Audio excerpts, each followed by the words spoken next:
The State Legislature Assembly, also known as the Vidhan Sabha, is the lower house of the State Legislature in India.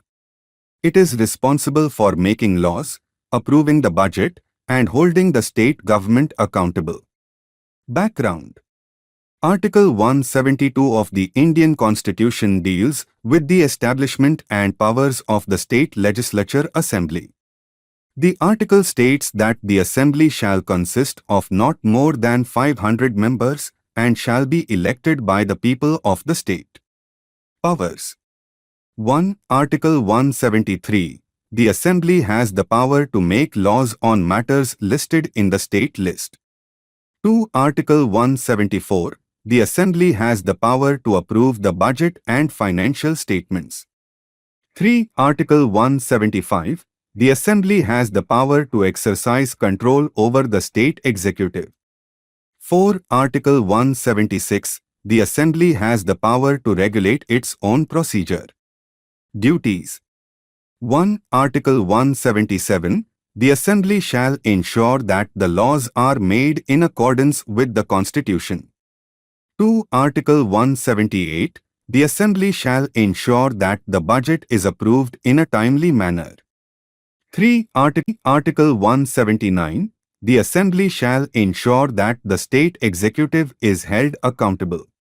4. Article 180. The Assembly shall ensure that the reports of the Controller and Auditor General are laid before it.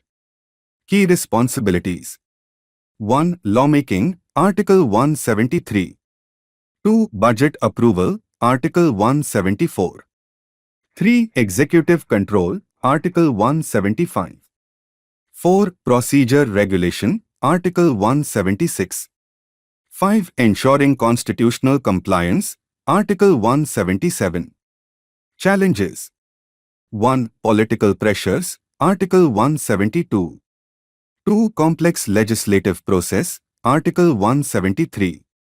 3. Managing conflicting interests, Article 174. 4. Ensuring accountability, Article 175. 5. Balancing constitutional duties with political realities, Article 176. In conclusion, the State Legislature Assembly plays a vital role in India's democratic system, exercising powers and duties enshrined in the Constitution. It ensures that laws are made, budgets approved, and the state government is held accountable while facing various challenges in